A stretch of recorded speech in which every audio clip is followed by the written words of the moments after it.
새해 첫 주가 되었습니다.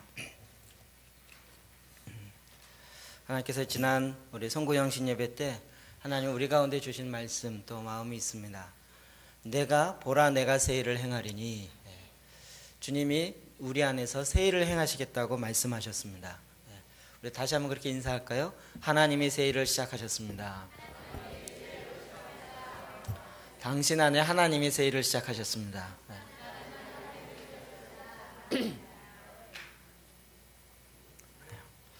저희가 오늘부터 시작하여 8주 동안 계속 이 회복축제라는 주제로 같이 말씀을 보려고 합니다. 사실은 전에도 말씀드렸지만 저희가 처음 시작하면서 이것을 하려고 했었는데 계속 미루고 이렇게 어떻게 그렇게 되다가 오늘 드디어 하게 되었습니다. 주님이 우리를 회복하는 새 일을 시작하셨습니다. 하나님 우리 가운데 새 일을 시작하신 이 놀라운 일들이 이제부터 더 많이 이루어지는 것을 우리의 눈으로, 우리의 귀로, 눈으로 직접 보고 귀로 직접 듣고 우리의 손으로 만진 바 될 것입니다. 오늘 그런 의미에서 첫 번째 자유로 가는 길 말씀은 이사야 57장 18절에서 21절입니다. 같이 한번 말씀 읽겠습니다. 시작. 내가 그의 길을 보았은즉 그를 고쳐줄 것이라. 그를 인도하여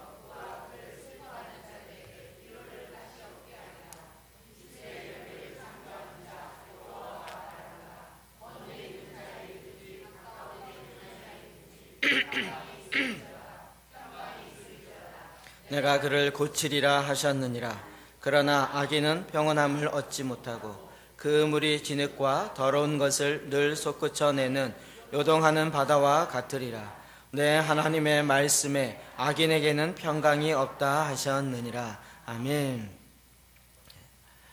하나님께서 우리에게 내가 그의 길을 보았은즉 그를 고쳐줄 것이라. 그의 길을 보았기 때문에, 이스라엘 백성의 길을 보았기 때문에, 그의 길들이 상처나 있고 그의 길이 눌려 있기 때문에 내가 이제 그를 고쳐주리라. 주님이 약속한 것입니다.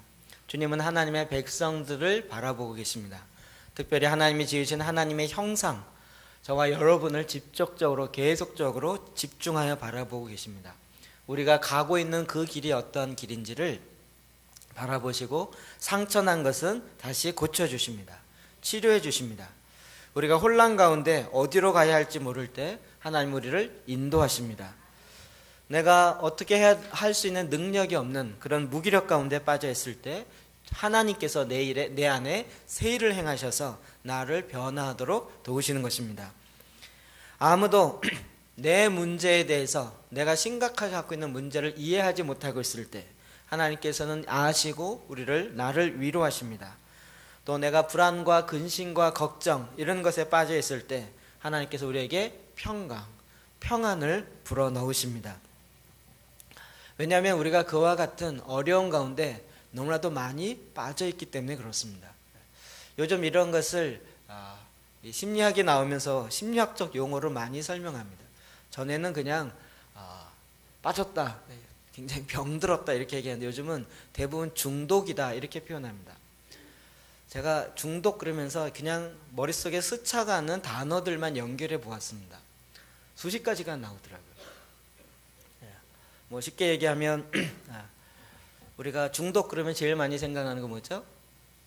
알코올 중독부터 시작해서 그다음에 성 중독, 폭력 중독, 그다음에 뭐 도박 중독, 일 중독, 관계 중독, 커피 중독, 카페인 중독, 또 게임 중독, 요즘 아이들은 스마트폰 중독, 요즘 또 신형 중독이 나왔는데 성형 중독이 나왔어요.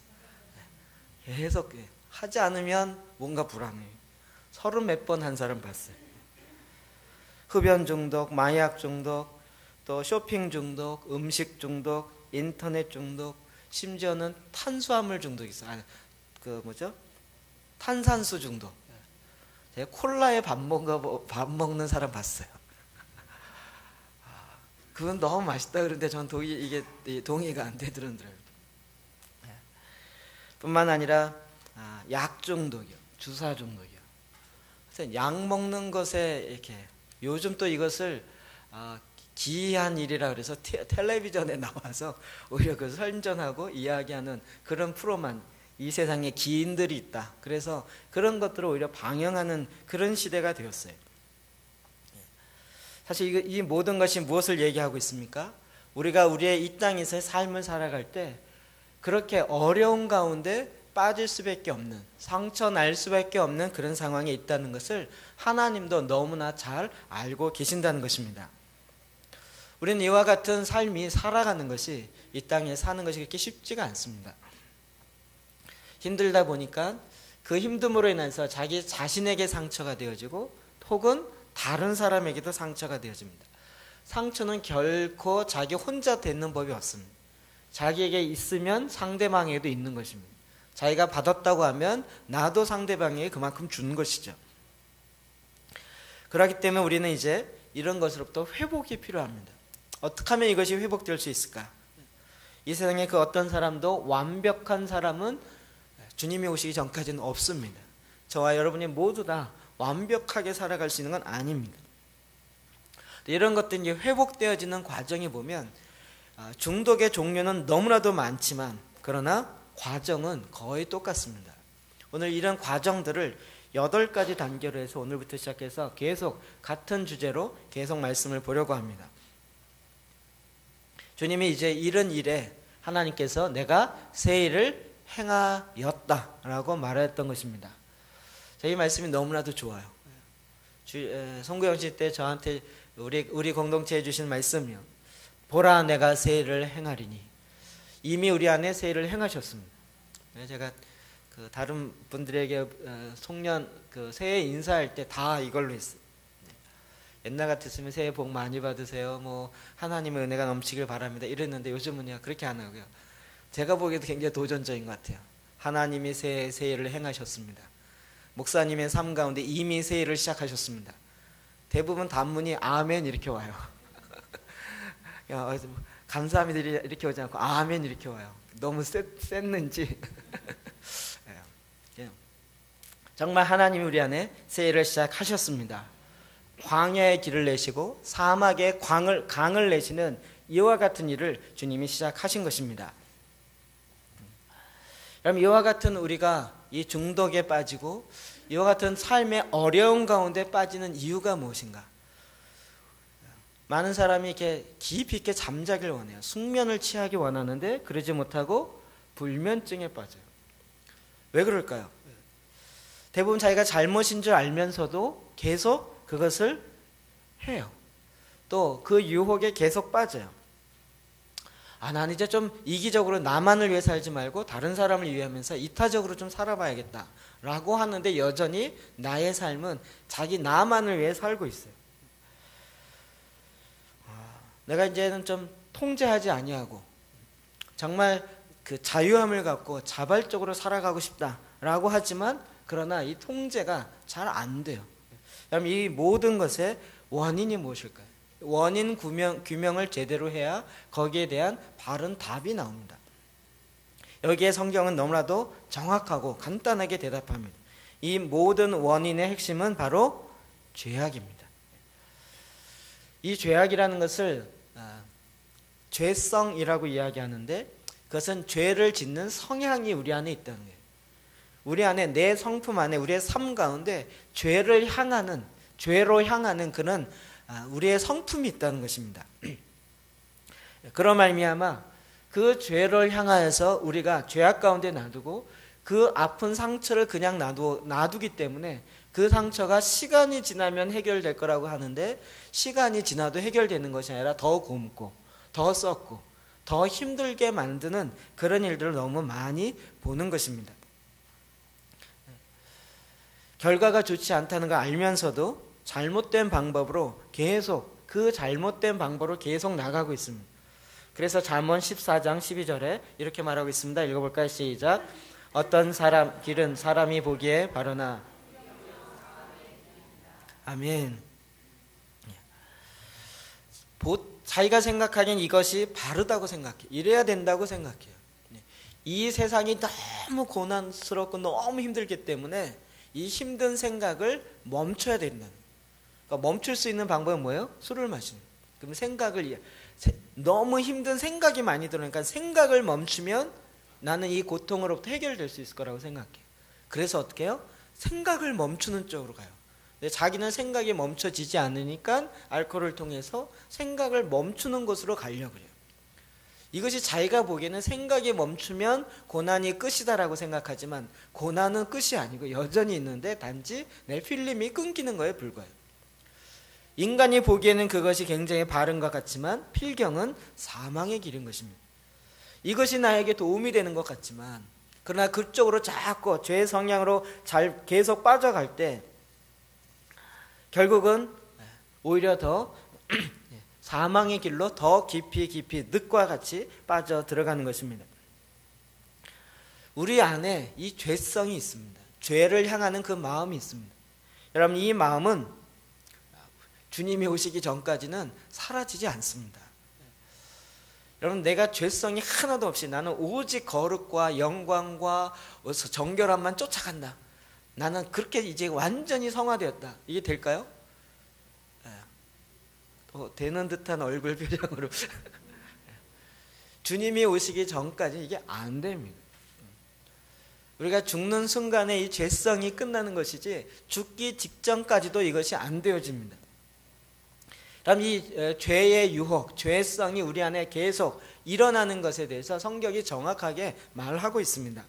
로마서 7장 15절부터 17절까지입니다. 시작. 내가 행하는 것을 내가 알지 못하노니 곧 내가 원하는 것은 행하지 아니하고 도리어 미워하는 것을 행함이라. 만일 내가 원하지 아니하는 그것을 행하면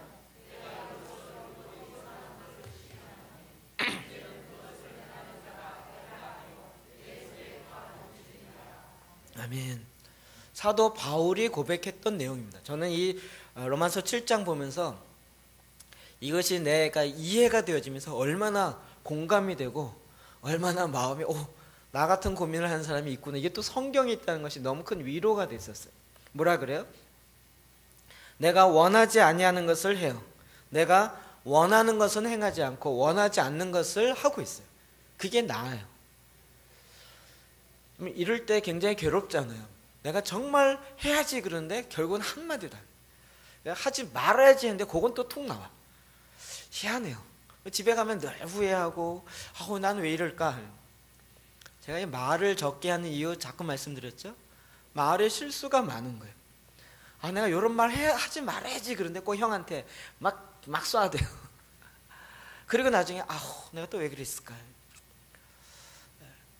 또 해야지 그런 얘기는 절대 안 해요. 내가, 형 미안해 이런 얘기 좀 해야지 그리고 딱 쓰면 절대 하고 싶지가 않아요. 그냥 봤어. 그리고 씩 돌아서. 정말 내 안에 내 어렸을 때부터 이 싸움이 끊이지 않아요. 그러니까 어떻게 보면 정말 두 개의 나를 갖고 있는 거예요. 두 개의 자요.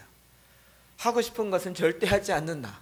또 해야 되는 것을 알면서도 하지 않고 있는 나. 성경이 이것을 계속 이야기하고 있다고. 여러분, 이것에 대해서 17절 이제는 그것을 행하는 자가 내가 아니요 내 속에 거하는 죄인이라. 사도 바울도 내 육체 안에 죄성, 죄를 향하 막 달려가고 있는 그런 욕망이 있다는 것을 인정했어요. 그건 내 안에 있는 거듭난 사람이 아니고 내 육체 가운데 있는 죄가 나로 하여금 자꾸 행하게 한다. 일 중독만 하더라도 그렇죠. 분명히 이거 다 안 해도 괜찮아요. 근데 자기는 꼭 다 해야 된다는 기준을 자기가 세워놨어요. 그리고 그때 마침 옆에서 아내가 탁 부르면 응 알았어 그리고 계속하고 있어요. 여러분들 많이 경험하시죠? 또 불러요. 여보 빨리 와 그러면 응 알았다니까 그리고 계속하고 있어요. 내 속으로는 이제 가야지 빨리 가야지 했는데 계속 내 마음과 내 육은 계속 그걸 하고 있어요. 세 번째 부를 땐 드디어 톤이 올라가요. 빨리 하라! 저희 아내가 이러진 않아요. 그럼 갑자기 깜짝 놀라면서 손이 딱 떨어져요. 마치 누가 뒤에서 몽둥이를 딱 쳐야 손이 딱 떨어지는 것처럼 벌떡 일어나고 아니 왜 화를 내? 아니 화는 내가 내게 해놓고선 내가 내게 해놓고선 또 화낸다고 또 뭐라 그래. 나 분명히 내 마음속에 나 이건 진실이야. 갈라 그랬어요. 할라 그랬어요. 안 하려고 그런 게 아니고 할라 분명히 그랬어요. 내 마음에 결단하고 이거 해야지라고 생각하고 있었어요. 근데 내 육은 여전히 내가 하고 있는 일을 마쳐야 된다고 생각하는 거예요. 이게 하루 이틀의 반복이 아니고 결혼 이후 20년 동안 계속 반복돼요. 제가 10년 지난 다음에 그걸 좀 깨달았어요. 이게 와서 빨리 밥 먹어 그러면 즉각 밥 먹어야 되는 거구나. 알았어 이것만 끝내는 이게 아니고 즉각 밥 먹으라는 얘기구나. 그래서 그런데도 이게 안 돼요. 요즘에 조금 되는 것 같아요. 조금. 제가 특히 이제 설교 준비를 한다든지 어떤 책을 요약하면서 컴퓨터 앞에서 그것을 정리하고 있다든지 근데 옆에서 밥 먹어 그러면 응 알았어 그러고 하지만 내 안에서는 지금 주의 일을 하고 있는데 어디 방해야. 이게 아는데 내 안에서 분명히 아는데도 안 돼요. 왜 그래요? 내 안에 있는 죄성이 나를 사로잡고 있다고요. 이게 우리의 육체의 실제라고요. 그래서 예레미야 2장 13절에 이렇게 말하고 있습니다. 시작. 내 백성이 두 가지 악을 행하였나니 곧 그들이 생수의 근원이 되는 나를 버린 것과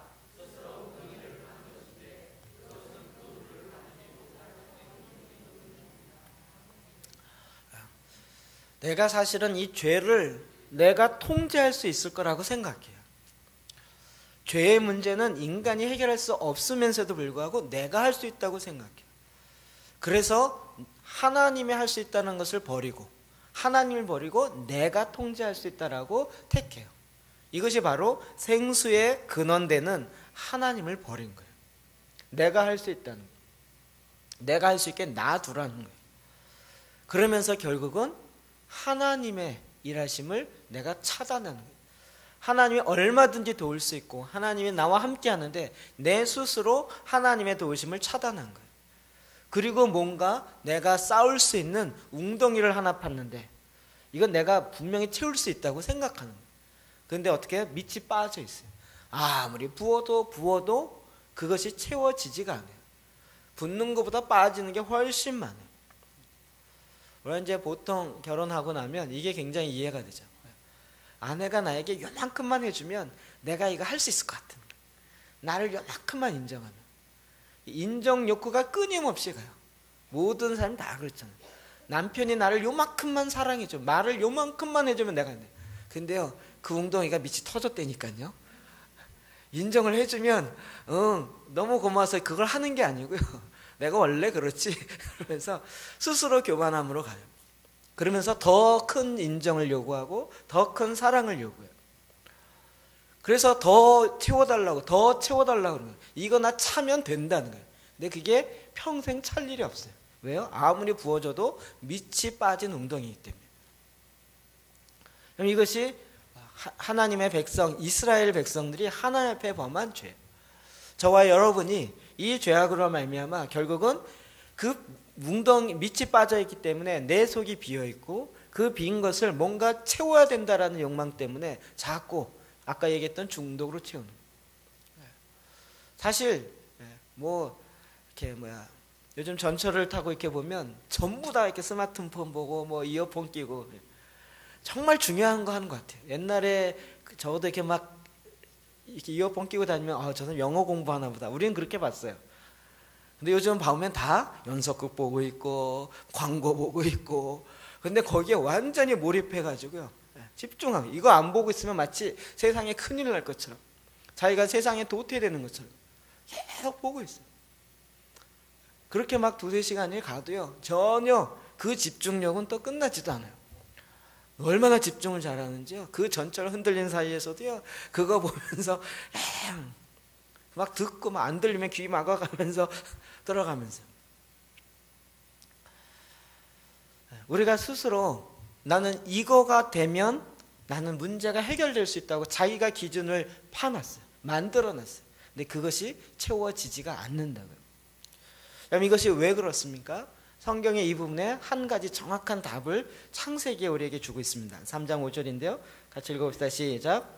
너희가 그것을 먹는 날에는 너희 눈이 밝아져 하나님과 같이 되어 선악을 알 줄을 하나님이 아심이니라. 아멘. 이 창세기는 우리의 원전이죠. 가장 중요한 말씀입니다. 우리가 선악을 알게 하는 나무의 열매를 따먹었다, 이게 죄가 아니라고요. 이건 그냥 나타난 현상이고요. 사탄이 뭐라 그랬어요? 내가 저것을 먹는 날에는 너희 눈이 밝아져서 하나님처럼 될 거라는 거예요. 그래서 인간의 이 욕망에 하나님처럼 되고자 하는, 즉 다른 얘기로 하면 나는 이제 누구의 말도 듣지 않고 내가 하나님 되어서 내가 결정하겠다는 거예요. 무엇이 옳은지, 무엇이 그른지, 무엇이 선인지, 무엇이 악인지를 내가 결정하겠다는 거예요. 그 판단은 내가 한다는 거예요. 앞으로 명령은 내가 내리겠다는 거예요. 규칙은 내가 세우겠다는 거예요. 왜 하나님이 저걸 따먹지 말라는 규칙을 세웠냐고요. 이제부터 규칙은 내가 세우겠다는 거예요. 이 세상의 중심은 나여야 된다는 거예요. 내가 내 삶의 주인이어야 된다는 거예요. 내 식대로 살고 내가 하고 싶은 것을 하고 하고 싶지 않은 건 내가 안 하겠다는 거예요. 왜 내가 따먹고 싶은데 하나님 따먹지 말라고 얘기했냐고요. 그런 법을 만든 하나님이 잘못이지 라고 스스로 자기가 하나님 되어 있는 것이, 앞으로는 그 누구도 나에게 명령할 수 없다는. 왜요? 내가 하나님이기 때문에. 죄를 범한다는 것은 결국 내 안에서 스스로 생수의 근원 되신 하나님을 버린 것이라. 단지 선악과를 따먹었다는 그 얘기가 아니에요. 하나님의 말이 못 믿겠다, 안 믿겠다는 거예요. 그래서 하나님을 버리겠다는 거예요. 그리고 이제 내가 하나님 되겠다라고 스스로 선언하는 그 행위가 선악을 알게 하는 나무의 열매를 따먹는 거예요. 하나님이 세운 법을 무시하고 내가 법을 만들어 따먹어도 괜찮다라고. 우리는 이렇게 우리 가운데서 이제 정말 내가 만든 법 가운데 살아가는 거예요.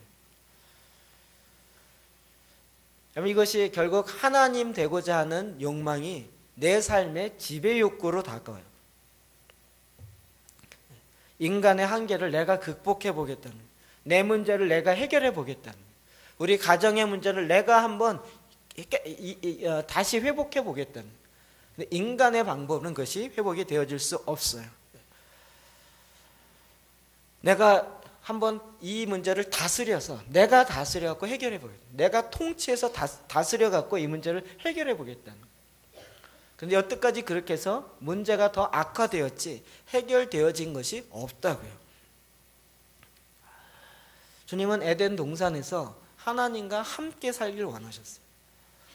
하나님의 말씀 가운데 하나님과 동행 살기 원했어요. 그런데 이제 내가 에덴 동산에서 완전히 지배 욕구로 내가 다 다스리고 살고야 말겠다라는 선언이 바로 인간의 그 선악과를 따먹는 그와 같은 죄의 선언과 같은 것입니다. 이 모든 문제의 원인은 바로 죄성이 있어요. 죄성의 핵심은 하나님을 버린 것입니다. 이 문제만큼은 내가 통치하고 내가 다스리겠다는, 그래서 내가 하나님이 돼요.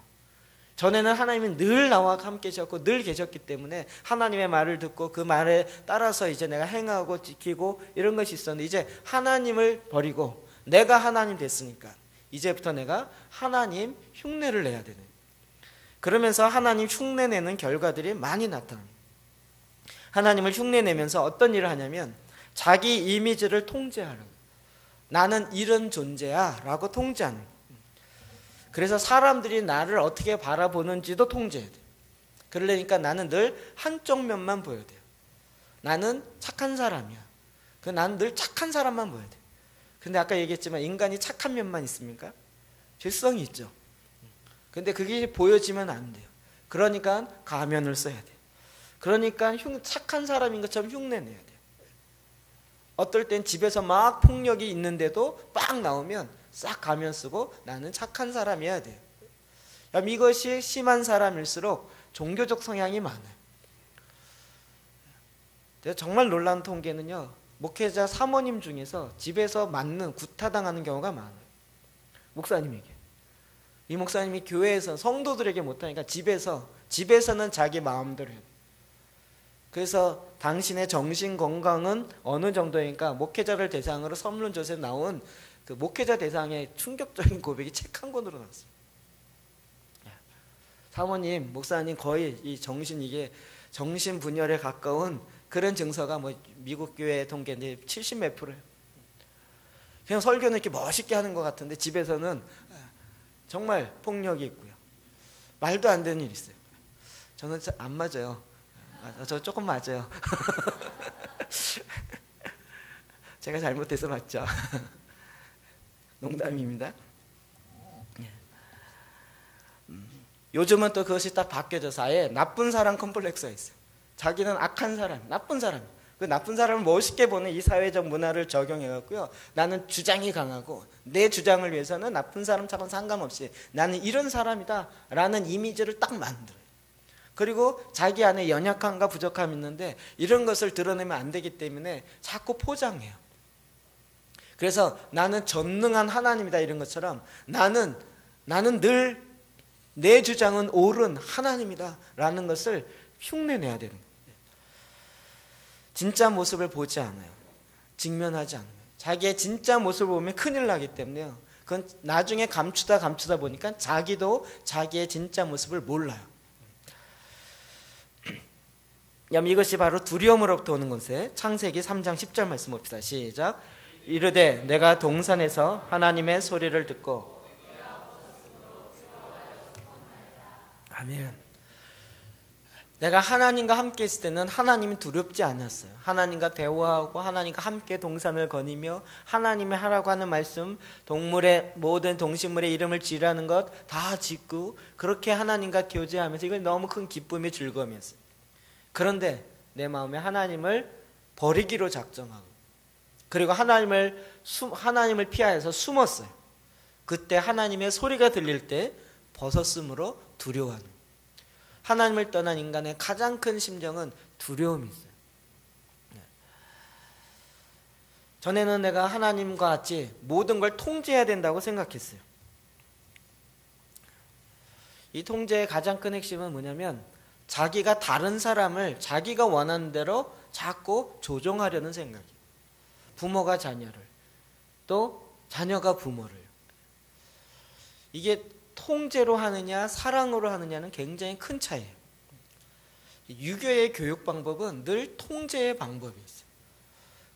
그러다가도 안 되면 밥을 안 주거나 아니면 돈을 안 주거나 아니면 여러 가지 방법으로 통제하는 거예요.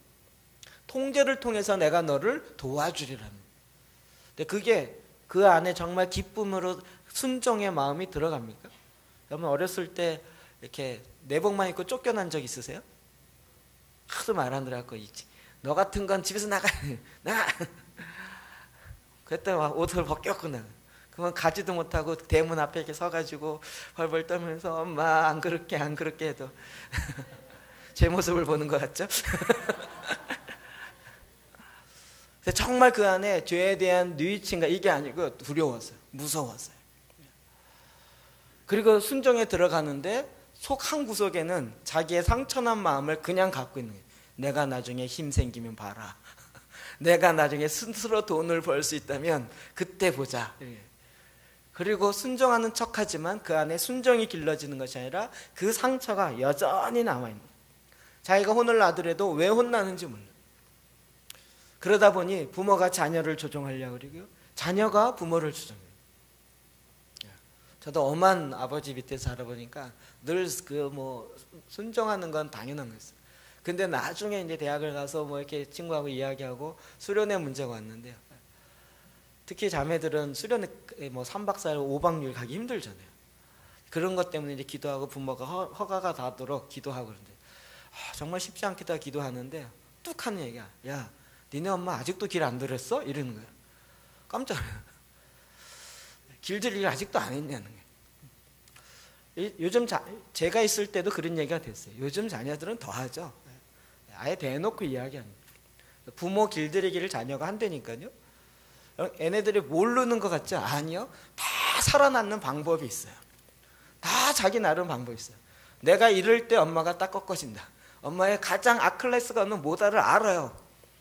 그래서 그럴 때 아파버린다든지 누워버린다든지 아니면 분노한다든지 아니면 이렇게. 그래서 꼭 서로 통제하려고 하는 그런 생각들이 드러난다. 혹은 아내가 남편이 아내를 통제하려고 그래요. 또 이것을 멋있는 말로 해서 이걸 또 처세술이라 그래요. 사회에 살면 이 사회성이 있어야 되는데 처세술이 좋아야 됩니다. 근데 그것이 사람을 통제하려고 하는 욕구는 결국 내가 하나님 되려고 하는 그런 욕구에서부터 나오는 거죠.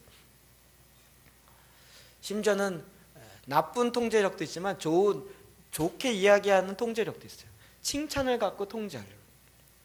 계속 칭찬과 격려를 가지고요 통제. 진리가 아닌데도 여전히 칭찬과 격려로 통제해요. 혹은 죄책감이나 두려움을 누리려고 하고요. 심지어는 어떤 경우는 침묵이요. 사람들 저보고 성품 좋다고 막 온유하게 생겼다 그러면 제 안에서 막 웃어요. 하하 이렇게. 특히 더 많이 웃는 사람은 저희 아내예요. 제가 분노하는 방법은 저희 집안에서는 침묵하는 거 외에는 대답이 없었어요. 이길 방법은 침묵이었어요. 저는 침묵에 자신 있습니다. 저랑 침묵해서 여태까지 싸워서 이겨본 사람이 없습니다. 저희 아내랑 싸우면 누가 이길까요? 침묵 길게 하는 제가 이깁니다. 제가 잘못했어도 일단 침묵하면 이게 전략 알려주면 안 되는데 그러면 이게 일주일 넘어가면 서로 깝깝해져요. 깝깝해져도 저는 참아야 돼요. 먼저 말하면 지는 거기 때문에. 그때 말씀이고 뭐고가 없어요. 내가 이겨야만 하기 때문에 그럴 땐 더 침묵해요. 심지어는 관계를 끊는, 심지어는 관계를 어렵게 만들어요.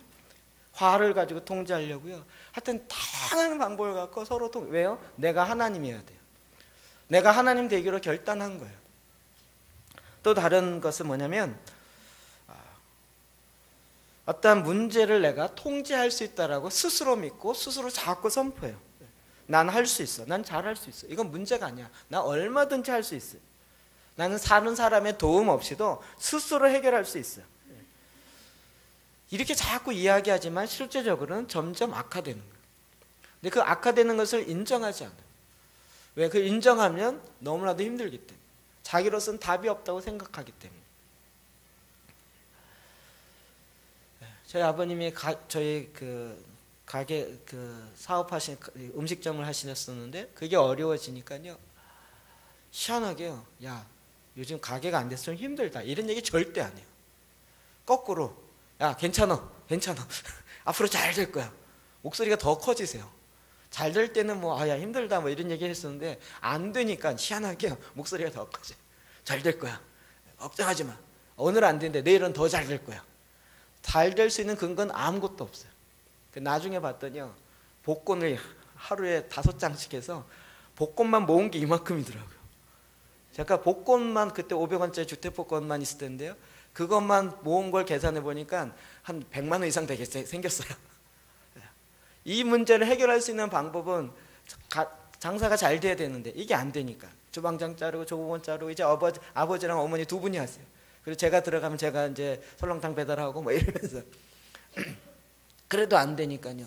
해결할 수 있는 방법은 뭔가 갑자기 돈이 떨어지는 거예요. 그 방법은 복권밖에 없는 거예요. 복권을 계속 사죠. 그리고 월요일인가 되면 아침에 신문이 오기를 되게 기다리시면서 그 신문인가 그 복권을 맞추면서요. 거기에다 희망을 갖고 있어요. 거기다 소망을 갖고 있어요. 정말 어떻게 보면 분명히 아니라는 거 알죠? 이런 거 그만 사세요. 차라리 이 돈 갖고 다른 걸 재료를 하나 더 사세요. 근데 아니에요. 더 악화돼요. 더 힘드니까요. 재료는 더 싼 걸로 가야 되고요. 음식은 더 조금 줘야 되고요. 그러니까 손님은 더 떨어지고요. 이게 악순환이 계속돼요. 쟤는 옆에서 보이죠? 아버지 그러지 마시고요. 차라리 더 하세요. 아니면 그냥 가게를 접으세요. 절대 아니에요. 난 할 수 있다. 난 여태까지 이북에서 내려오신 분이니까 여태까지 그동안 모든 어려움을 다 난간을 뚫고 나갔고 나는 할 수 있다는 이 자수성가하신 분들의 넘어지면 안 되고 그것을 통과한 경험이 있기 때문에 이번에도 통과할 수 있다는 그 자기의 신념으로 잡혀있지만 그러나 그 마음 중심옷에는 계속 내가 통제함으로 문제를 해결할 수 있다는 자기의 하나님됨이 남아있는 것이죠. 우리의 고통을 통제하려고요. 내 안에 그 현실을 직시하면 힘들어지니까요. 그 다음부터는 그것을 다른 방법으로 통제해요. 도망가는 거예요. 도피하는 거예요. 그 문제를 보지 않아요. 아니면 거부하거나 부인하거나 아니면 아예 그것을 다른 대리 만족을 자꾸 만들어요. 어떤 사람은 음식을 먹음으로, 어떤 사람은 음식을 안 먹음으로 다른 것들을 만들어 놓고 거기다가 그것을 통해서 내가 고통을 통제할 수 있다는 거예요. 사실은 전혀 상관없는 거예요. 그러면 이 문제를 깨닫는 순간 나에게 고통이 와요. 그런데 그 문제를 깨닫지 않아요. 여러분이 잘 생각하셔야 돼요. 물론 건강하게 스트레스가 해소되어짐으로 이 문제를 잘 해결해 나갈 수 있는 긍정적인 방법이 있어요. 그런데 어떤 사람은요, 문제가 있는데 그 문제를 다 내려놓고 늘 산을 가요. 막 스트레스가 해소되고 풀려진다. 내려오면 여전히 그 문제는 해결하지 않았어요. 자기는 이 문제를 해결하고 이 문제에서 받은 스트레스를 해결하기 위해서 산에 가고 등등 얼마나 건강하는. 근데 실제적으로 자기가 처해 있는 상황은 직면이 안 돼요. 그 문제를 제대로 봐지지가 않아요. 계속 그렇게 다닙니다. 굉장히 건강하게 푸는 것 같지만 실제적으로는 여전히 이 문제를 풀어가지 못하고 있는 것이에요. 우리가 하나님 되기를 흉내내기 결단한 순간부터 계속 이와 같은 악순환이 진행되는 것입니다. 그 결과가 두려움이에요. 우리 안에 두려움이 있어요. 저는 이 두려움이 소심한 사람들에게만 있는 줄 알았어요. 누가 제일 두려움이 많을까요? 나중에 알아봤는데요, 모든 사람이 다 두려움이 있어요. 두려움의 요인이 각각 달라요. 두려움이 가장 큰 사람은 목소리 크게 낸 사람은 두려움이 커요. 목소리 작게 낸 사람은 두려움이 오히려 좀 덜한 면이 많아요. 그러니까 보편적으로 그래요. 자기의 이 연약함이 드러날까 봐요. 안 드러내려고 더 크게, 목소리를 더 크게 하는, 또 더 자신 있는 모습으로 더 드러내려고 그래요. 근데 그 내면에는요, 두려움이 가득 차 있어요. 두려움 때문에 자꾸 가면을 쓰는 것이에요. 또 한 가지는 로마서 7장 21절부터 23절 말씀입니다. 같이 봅시다. 시작. 그러므로 내가 한 법을 깨달았노니 곧 선을 행하기 원하는 나에게 악이 함께 있는 것이로다. 내 속사람으로는 하나님의 법을 즐거워하되 내 지체 속에서 한 다른 법이 내 마음의 법과 싸워 내 지체 속에 있는 죄의 법으로 나를 사로잡는 것을 보는도다. 아멘. 내가 한 법을 깨달았는데 선을 행하기 원하는 나에게 악이 함께 있는 걸 깨달았다. 그럼 이걸 깨닫는 것만 하도 오늘 이거 깨달으면 설교 끝입니다. 내 안에 악이 함께 있는 것을 깨달으셨습니까? 어쩌다 악이 생긴 게 아니고요, 악이 함께 있어요. 그리스도인이 되어지고 난 다음에도 여전히 우리가 그리스도인이 되었다는 것의 핵심이 뭐죠? 내 영이 거듭났다는 거예요. 우리의 육이 온전케 된 것이 아니라 내 영이, 내 속사람이 거듭났잖아요. 내 영은 거듭났지만 이 영을 담고 있는 우리의 육과 혼은 아직 치유되어야 될 것이 너무 많은 거예요. 근데 이 육 가운데도 육의 욕망이 현저하게 있는 거예요. 근데 이 육 가운데는 여전히 악이 있다고요. 아까도 초대도 말씀드렸지만 이 악은 죽는 그 순간까지 가요. 그래서 우리가 평생 이 싸움을 할 수밖에 없다고요. 그런데 이것을 내 방법으로 싸우면 결국은 져요. 거기서부터 오는 좌절감이 우리 안에 계속 드러나는 거예요. 내가 하나님 대해서 이 문제를 싸워보겠다. 그럴 때 마치 이 두더지 게임 하는 것 같아요. 문제가 톡 튀어나와서 톡 치면 여기서 또 다른 문제가 톡 튀어요. 그러면 이거 또 치고 또 치고 또 치고 평생 죽을 때까지 문제가 툭툭 튀어나와요. 어떨 때는 못 치고 내 힘 빠져갖고 그냥 놔두면 그러면 계속 에너지 빠져. 여러분, 우리의 문제가 얼마나 많을까요? 평생 연구해도 문제는 평생 나와요. 영원토록 나와요. 무궁하게 나와요. 우리의 죄성은요, 끊임없이 나와요. 내가 죄를 다 해결하고 다 발견하고 다 처리하고 난 다음에 주의를 하리라 평생 주의를 못해요. 우리의 죄의 이 육체의 습관은, 욕망들은 현저하게 나오기 때문에 그런 것입니다. 사도 바울이 이 문제를 깨달은 거예요. 내 마음속에 선을 행하고자 하는 그 마음이 있는데, 그런데 보니까 악도 같이 있다. 그런데 이 문제를 바로 보지 못하는, 전에 계속 자기가 하나님인 것으로 계속 다른 이미지를 만들어 놨어요. 그거 갖고 나는 착한 사람, 난 교회 다니니까 교회 어떤 직분을 갖고 있고 뭐니까 나는 그렇지 않은 사람이야 라고 계속 이미지를 만들어 놨어요. 근데 그 안에 악이 함께 있는 건 다 동일한 거예요. 그러니까 말씀을 모르니까 여전히 악이 드러나면 큰일 나는 거예요. 악이 드러나면 끝이라고 생각해. 사도 바울도 악이 드러나는 것을 이야기하는데 우리는 사도 바울보다 더 탁월한 사람이 되어서 내 안에 악이 드러나면 안 돼 라고 생각하고 그것을 통제하고 누르려고 그래요. 그러다 보니까 엉뚱한 곳에 상처가 나고 비정상적인 방법으로 자꾸 문제를 숨기고 엉뚱한 쪽으로 이렇게 문제가 터지는 것이에요. 그럼 이것이 우리는 그냥 그렇게 살고 말지라고 끝날지 모르지만 결국 이것이 우리의 영혼을 피폐하게 만듭니다. 시편 32편 3절 4절 시작. 내가 입을 열지 아니할 때 종일 신음함으로 내 뼈가 쇠하였도다. 주의 손이 주야로 나를 누르시오니 내 진액이 빠져서 여름 가뭄에 마른같이 되었나이다. 아멘. 내가 죄악 가운데 있고 그 죄로 말미암아 하나님 앞에 나아가지 못해. 그럼에도 불구하고 내가 입을 열지 아니하고 종일 신음하며 내 뼈가 쇠하여져.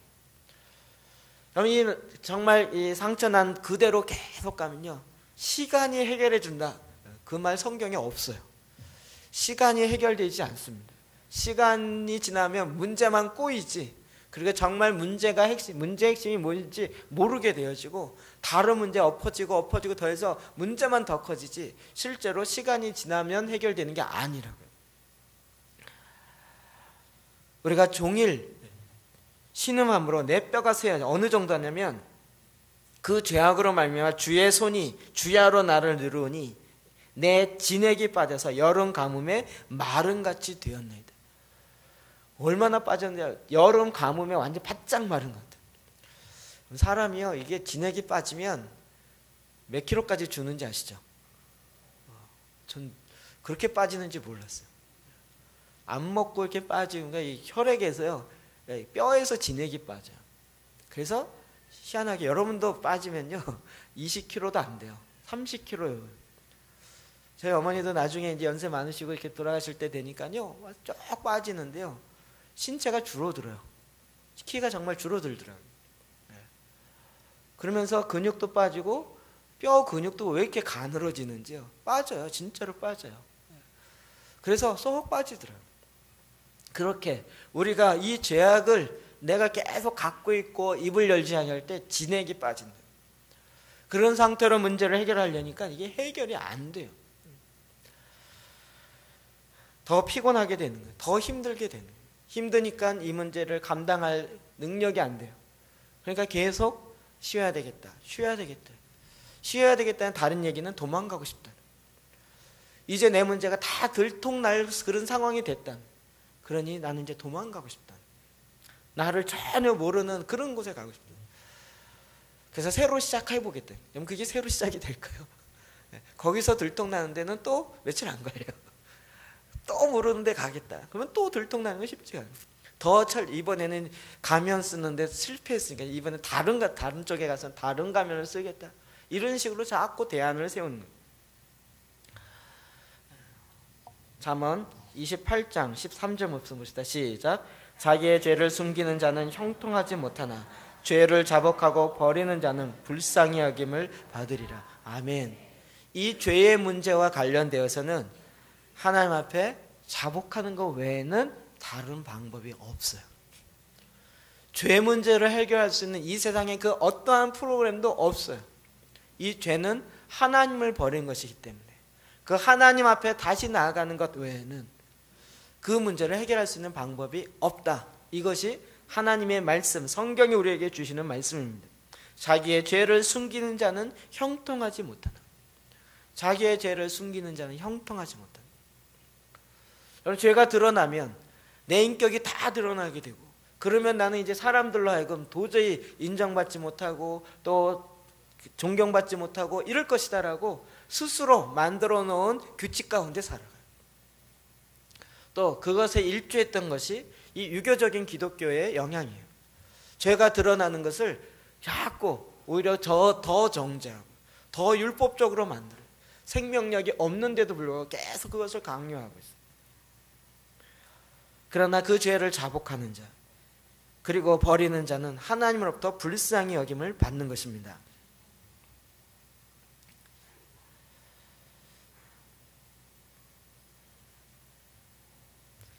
자, 이 문제의 해결점들 우리가 다시 한번 봅시다. 마태복음 19장 26절입니다. 시작. 예수께서 그들을 보시며 이르시되 사람으로는 할 수 없으나 하나님으로서는 다 하실 수 있느니라. 아멘. 이 말씀은 부자 청년이 예수님께 와서 했던 질문 때문에 나온 답입니다. 어떻게 하여 영생을 얻으리까? 계명을 다 지켜라. 내가 그 계명을 다 지켰나이다.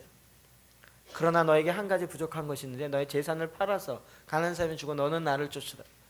그랬더니 이 부자 청년이 재물이 많음으로 근심하여 예수님을 떠나갔어요. 그걸 보고 다른 제자들이 굉장히 놀랐어요. 아니, 누가 천국에 갈 수 있겠습니까? 누가 하나님 나라 들어갈 수 있겠습니까? 굉장히 긴장됐어요. 그때 예수님이 대답했던 대답입니다. 예수께서 그들을 보시며 이르시되 사람으로는 할 수 없으나 하나님으로는 다 하실 수 있느니라. 사람이 할 수 없기 때문에 우리는 소망이 없다라고 생각해요. 그러나 주님은 그러기 때문에 하나님이 해야 된다라고 말씀하시는 거예요. 여러분, 이 모든 문제에 해결하는 첫 걸음, 그것은 인정하는 것이에요. 내가 할 수 없다는 것을 인정하는 거예요. 내가 할 수 있다, 내가 통제할 수 있고 내가 새롭게 할 수 있고 내가 이 문제를 해결할 수 있다라고 하는 순간 하나님의 도움이 필요하지 않아요. 그러나 주님, 내가 할 수 없습니다. 사람으로는 이것을 할 수가 없습니다. 여러분, 우리가 영생을 만들 수 있습니까? 영원한 생명을 조금, 아니 내 생명이라도 조금 만들 수 있어요. 인간의 생명을 둘째치고 그 잎사귀 하나 만들 수 있어요. 잎사귀의 생명을 만들 수 있어요? 잎사귀가 다 지금 한 잎사귀가 말라서 지금 비틀어져서 지금 죽어가고 있다고 생각해 보세요. 여러분 어떻게 하실 거예요? 그 잎사귀를 살릴 수 있어요? 내가 만들어서 살릴 수 있냐고. 물론 뭐 물을 주고 뭐 영양제 주고 좋은 환경을 만들 뿐이지 그 생명을 만드는 건 인간이 할 수 있는 것이 아니에요. 인간이 할 수 없다라는 것을 인정하는 것, 이것이 가장 중요하고 첫 번째 된 첫산입니다. 이것만 인정해도요 이미 반 정도는 해결해요. 내 문제 내가 해결할 수 없습니다. 내가 하나님 될 수 없습니다. 내가 하나님이 아닌 것을 인정하는 것, 이것이 결국 하나님이 나를 회복시키는 첫 지름길입니다. 거기서부터 우리가 하나님이 행하시는 그 일을 바라보면서 기대와 소망을 믿음으로 취할 수 있어요. 내가 하나님이 아니어서 나는 나를 바꿀 수 있는 능력이 없어요. 내가 나를 바꿀 수 있는 능력이 없다라는 것을 알면, 또 그것을 인정하면 마음이 얼마나 편해지는지 몰라요. 내가 하나님이면 내가 바꿔야 되는 거예요. 근데 이게 안 바꿔지는 거예요. 평생 바꿔볼래 해도 안 바꿔져요. 여러분, 조그마한 습관조차도 그런 것이 참 많습니다. 혹은 내가 받았던 과거의 상처 바뀌어집니까? 지나가 버렸고 이미 상처는 크게 났는 거예요. 내가 과거에 실패한 거예요. 내가 과거에 마음의 아픔을 겪은 거예요. 좌절한 거예요. 현실적으로 어려운 가운데 있었던 거예요. 이게 바꿔지지 않는다. 특히 내 문제도 그렇지만 다른 문제, 특히 집안에 일어나는 문제는 더해요. 안 바뀌어져요. 저희 아버님이 알코올로요 15살부터 시작해서 돌아가실 때까지 하루에 2병씩 드셨다고 얘기했죠. 그래서 늘 진로 사장이 자기에게 상 줘야 된다 그러셨어요. 그런데도 그렇게 하는 것을 그냥 놔둔 것은 주사가 없으세요. 다행히. 그럼 완전 알코올릭이죠. 저녁에 늘 2병을 드셔야 돼요. 그래야, 근데 딱 드시고 딱 취하시면 그냥 들어가서 주무세요. 끝이에요. 그나마 이게 얼마나 다행인지 몰라요. 전에 말씀드렸죠. 상한 감정의 치유라는 한국의 치유의 주제로 처음 나온 책입니다. 데이비드 시민즈. 이 상한 감정의 치유를 쓰게 된 그 저자의 배경이 뭐냐면 자기 아버지가 알코올릭이었어요. 알코올 중독이었어요. 알코올 중독으로 자란 자녀들의 특징이 거의 비슷해요.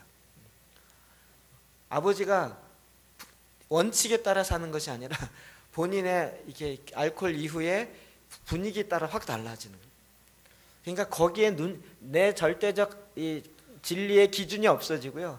분위기의 기준에 따라 와야 돼. 그러니까 눈치 보는 게 빨라지고요. 자기의 자존감보다 거기에 맞춰가는 게 많아지고요. 그냥 삶이 그냥 대충 맞춰가는 게 편한 거예요. 저희 아버님은 결국 그러다가요. 나중에 간 경화가 오셨어요. 이걸 해독을 간이 해야 되는데요. 하루에 2병씩 매일 마셨으니까 간이 해독하는데 한계가 있죠. 그러니까 나중에 간이 굳었어요. 간이 굳으니까 거기에 그 간 경화가 오고요. 간이 굳고요. 뭐 간염이나 간암보다도 더 무서운 게 간 경화더라고요. 해독이 안 되는 거예요. 그러니까 이제 황달이 오고. 그리고 나중에는 간 경화로 결국은 돌아가신 거예요. 이게 술이요. 자기는 너무 힘들기 때문에 마셔야 돼요. 그래서 자꾸 그러지 마세요. 그러면 야, 나는 괜찮아. 난 먹으면 자잖아. 야, 난 괜찮아. 저희 아버지 늘 괜찮다고 그랬어요. 근데 결국은 그것 때문에 건강을 잃고 일찍 돌아갔어요. 자기는 그게 문제 해결이라고 자꾸 이야기했고 대안을 세웠었어요. 내가 이것을 해결할 수 있는 능력이 없다라고만 인정했어도 좋았을 텐데 아니야, 나는 괜찮아. 해결할 수 있어. 자기의 방법이 결국 더 깊은 수렁이로 들어간 거죠. 자기의 현실을 바꿀 수가 없어요. 뿐만 아니라 내가 하나님이 아니라는 것을 인정할 때 내가 하나님이 아니어서 다른 사람을 통제할 수 없다라는 것도 인정해요. 참 아이러니한 싸움인데요. 부모와 자식 간의 싸움이 될까요? 통제할 수 있을 것 같지만 여러분, 부모 되신 분이 나중에 자녀와 싸우면 이길까요? 이것도 미리 답을 알려주면 곤란한데 자녀랑 싸워서 자녀가 다 큰 다음에 통제가 안 돼요. 어렸을 땐 힘이 없어 통제가 됐지만 다 크고 난 다음엔 통제하려고 하는 통제 욕구로는 통제가 안 돼요. 그때는 어떻게 돼요? 우리 한국 사람은 또 이게 또 안 돼요. 나가 호적 파 아예 끊어 이걸로 해결하려고 그래요. 최후의 협박이죠. 그거 갖고 또 안 돼요. 통제 갖고는 하나님의 마음을 사람의 마음을 움직일 수 없어요. 그런데 우리가 할 수 없다는 것을 인정하면 알아요. 사람의 마음을 움직이는 것은 생명이에요. 그 생명은 오직 예수 그리스도의 생명이신 예수 그리스도와 그의 말씀으로부터 나옵니다. 그렇기 때문에 이제 조정하지 않고 내가 뒤에서 통제하지 않아도 하나님이 일하신다라는 그 믿음을 갖게 돼요. 그래서 자녀를 향한 기도가 달라져요. 내가 통제해서 이렇게 만들고 저렇게 만들겠습니다. 하나님 그러니 도와주십시오. 이게 아니고요. 하나님이 그를 향한 하나님 나에게 선물로 주셨지만 하나님께서 만드신 나의 최고의 선물입니다. 하나님이 만드셨고 하나님이 내셨으니까 하나님의 목적에 맞게 하나님이 일하십시오. 하나님이 일하시면 그의 인생의 의미가 달라져요. 내가 하나님이라는 것을 아는 순간 나의 해로운 습관들, 그런 행동들, 그런 것을 극복할 능력이 없다는 것을 내가 인정해요. 우린 자꾸 아이들 보고 얘는 의지가 약하다. 저도 얼마나 그 얘기를 들었는지 몰라요. 저희 누나는 전교에서 1, 2등 3등 했다고요. 일주일인가 울어갖고 난리를 쳤어요. 전교에서 3등 했다고. 그걸 반에서 늘 꼴찌나 중간에서 기고 있는 저를 보면서 너무 어이가 없는 거예요. 반에서는 여전히 1등이었어요. 전교에서 3등 했다, 2등이었다가 3등 했다고 난리를 쳤어요. 전 옛날에는 제가 완전히 그걸 다 타협하고 살았기 때문에 이게 문제의식은 없었죠. 저희 누나는 집안에 완전히 지금 KBS 아나운서로 있어요. 이번에 갔더니 고참들 다 졸업이래 뭐죠? 정년퇴직하고 본인이 최고 고참이 됐대. 그러니까 뭐 아버지 어머니 저는 몰랐어요. 어머니는 저만 좋아하는 줄 알았더니 아니더라고요. 오직 집에 기대주요. 전 이거 보면서 자아상이 나빠져야 되는데 나빠진 게 아니라 아예 손을 딱 걷어요. 너는 너 나는 나. 이게 내가 살아날 길이었어요. 저희 형은요 나름대로 잘해요. 운동 잘하죠. 뭐 잘하죠. 고대 영문과 가고요. 대기업에 뭐 들어가고 그러다 하루 만에 도망 나왔지만 그러니까 뭐 집안에서 형 누나들이 뭐 쩡쩡하게 나름대로 그래도 저는 상관없었어요. 선을 확실히 거놨기 때문에. 그게 제가 살 수 있는 길이었어요. 그러니까 저보고 늘 야 형은 영어를 잘하는데 넌 왜 이렇게 못하냐 이게 얘기예요. 얘는 의지가 약해서 그래. 주님 의지가 그럼 어떻게 생길까요? 우리는 의지를 가져라 그러면 의지가 그 말 듣고 생기면 얼마나 좋겠어요. 너는 의지가 약해서 그래. 의지를 가져. 너 왜 의지가 약하냐? 너 의지를 가지라고. 이 말 듣는 순간 무슨 약 먹은 것처럼 의지가 뚝뚝뚝 생겨갖고 의지가 확 생겨갖고 막 책상에 막 3시간씩 앉아있고 이러면 얼마나 좋겠어요. 저는 책상에 앉으면 일단 집중하는데 30분 걸려요. 연필 깎아야죠. 책상 정리해야죠. 집중하는데 30분 걸려요. 그 집중하면 그 다음에 엉덩이가 아파서 일어나야 돼. 그러니까 이게 앉아있는 스타일이 아닌 거예요. 근데 너 누나는 그렇고 형은 근데 너는 왜 의지가 이렇게 약하냐? 그 강한 의지는요 내가 만들어지지 않아요. 그래서 아예 손을 딱 거은 거예요. 난 그래도 괜찮아 이렇게. 그리고 그 당시 교회를 다니면서 저에게 위로가 됐던 게 잘못된 적용인데 야곱이 얼마나 위로가 됐는지 몰라요. 에서와 야곱을 비교하면서 형은 에서야. 나는 이렇게 고난 가운데 있어도 하나님이 나와 함께 하셔. 말도 안 되는 적용을 해가지고 형은 저렇게 잘 나가고 막 사냥도 잘하고 오히려 아버지의 사랑을 받고 이래도 결국은 하나님이 나와 함께 하셔. 이렇게 해갖고요. 그러면서 그걸로 내가 위로 삼으면서 언젠간 뒤집어질 거야 이러면서 그런 생각을 갖고 있었어요. 말도 안 되는.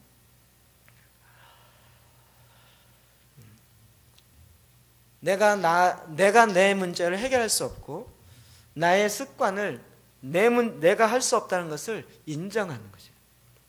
그랬을 때 하나님이 내 안에 놀라우신 하나님의 영이 임하시고요. 하나님이 나와 함께 하시니까 하나님의 생명이 내 안에 부음받아서 풍성케 되어지니까 의지력이 생겨요. 집중력이 생겨요. 이 모든 것이 생명과 관련되어 있습니다. 시편 40편 12절 말씀 봅시다. 시작. 수많은 재앙이 나를 둘러싸고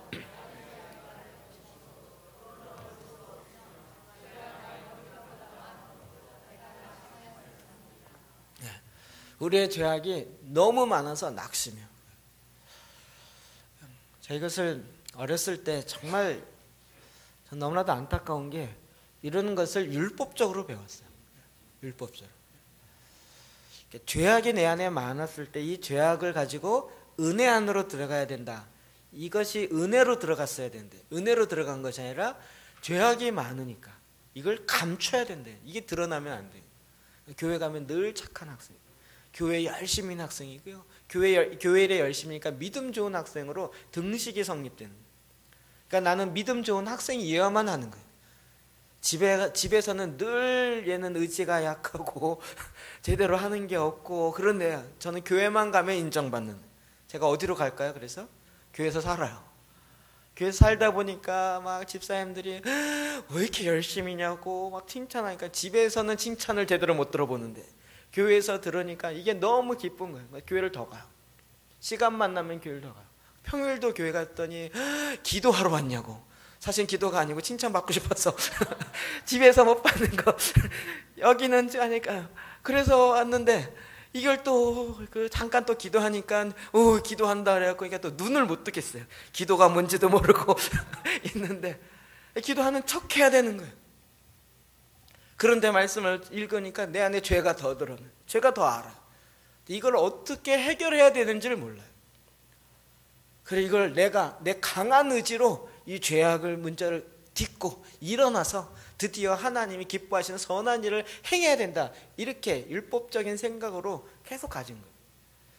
오히려 그것을 인정하고 하나님 앞에 나아가는 이것이 되네. 죄가 조금이라도 드러나면 교회에서 난리가 나요.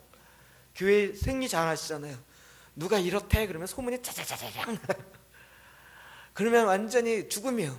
그 교회 다니기 힘들 정도로 돼요. 게다가 학생 때 뭐 지금은 덜하지만 학생 때 야 누가 누구 좋아한대, 누구 뭐 데이트한대, 이게 소문나면요 완전히 끝이에요. 그래 막 속에서 부글부글 끓는데도 감춰야 돼요. 안 그런 척 하고요. 참 이게 두 얼굴의 사나이로 만들어야 돼요. 그래야 교회에 살아남을 수 있어요. 제가 교회 생활하면서 제가 그랬어요. 그런데 그러면 그럴수록 나의 이중성, 인격의 이중성이 더 드러나요. 죄악이 많은 것이 더 드러나는데도 불구하고 인정을 못해요.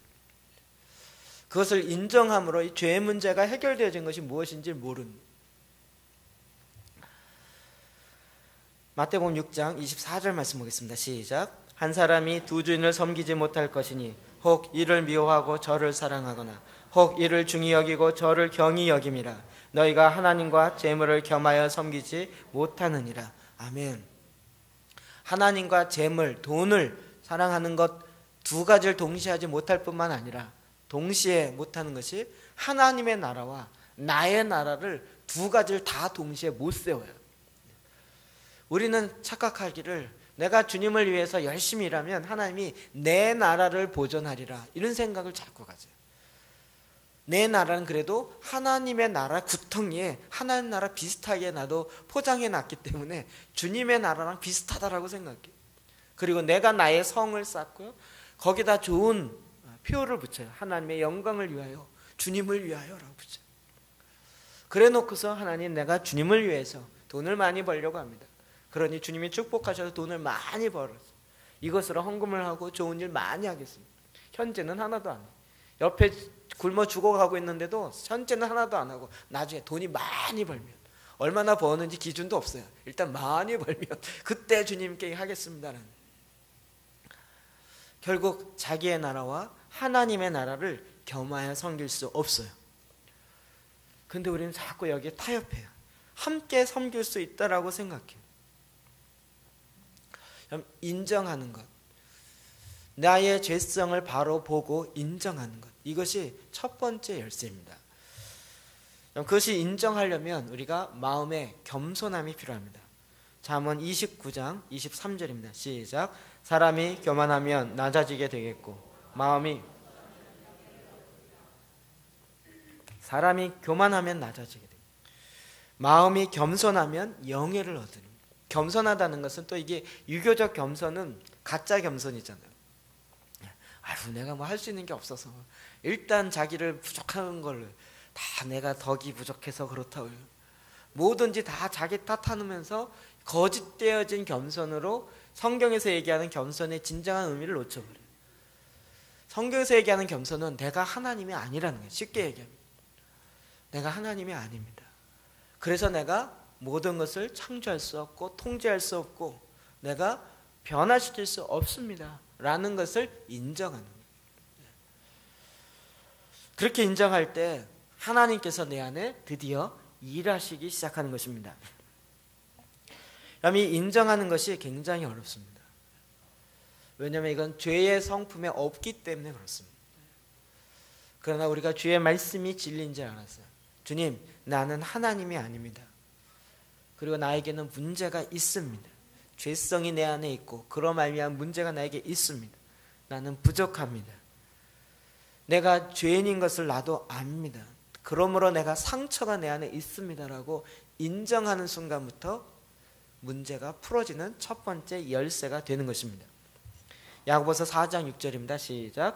그러나 더욱 큰 은혜를 주시나니 그러므로 일렀으되 하나님이 교만한 자를 물리치시고 겸손한 자에게 은혜를 주신다 하였느니라. 아멘. 하나님이 큰 은혜를 우리에게 주시는데, 그러므로 일렀을 때 하나님이 교만한 자를 물리치세요.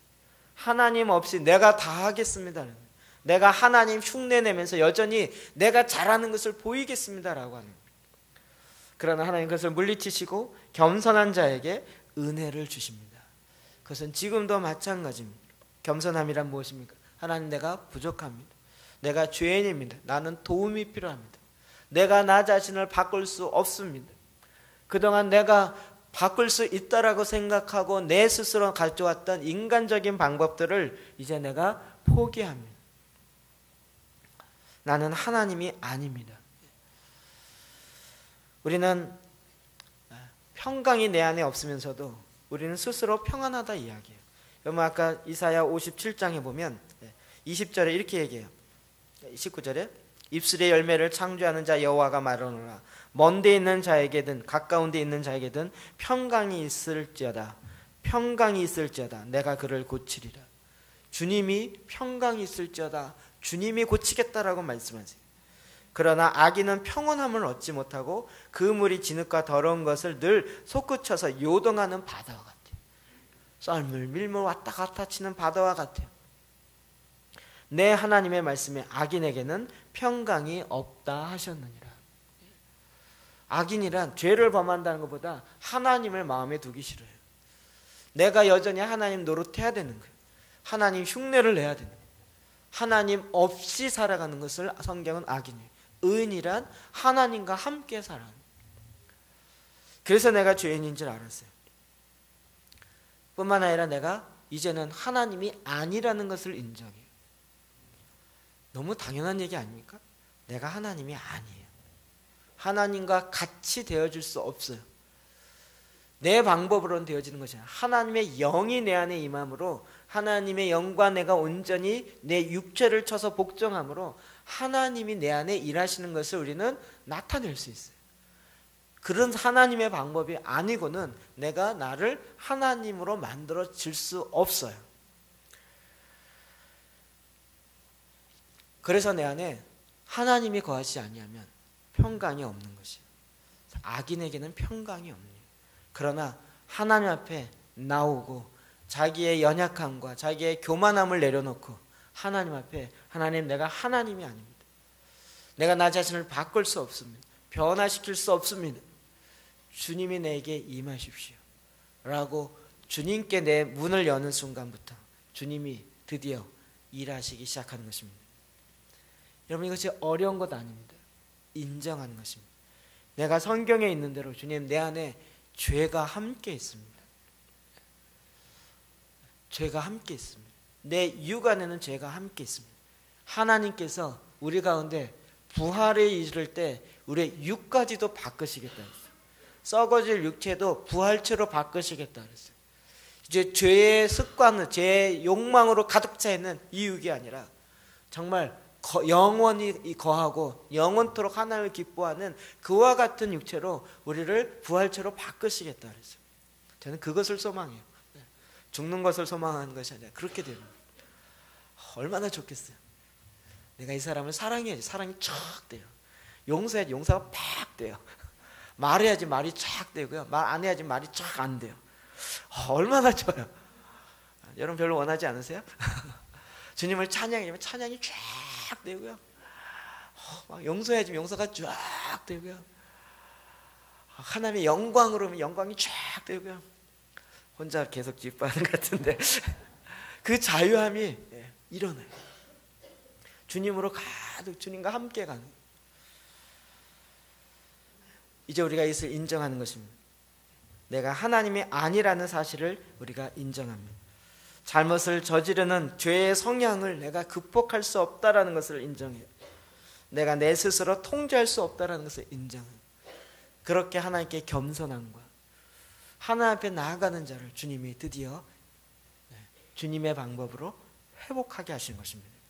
보라, 내가 새 일을 행하리라. 주님이 새 일을 행하십니다. 광야라 할지라도 길을 내십니다. 사막이라 할지라도 강을 내십니다. 사막을 만드시고 강을 만드신 하나님께서 하나님 그 일을 못 하시겠습니까? 주님이 하시겠습니다. 하시겠다고 이미 우리에게 선언하셨습니다. 나에게는 답이 없고 나에게는 길이 없어 보여도 하나님께는 수많은 수가 있고 하나님께는 수많은 길이 있으십니다. 그것을 내십니다. 주님이 이제 저 여러분 가운데 그 일의 실제를 행하십니다.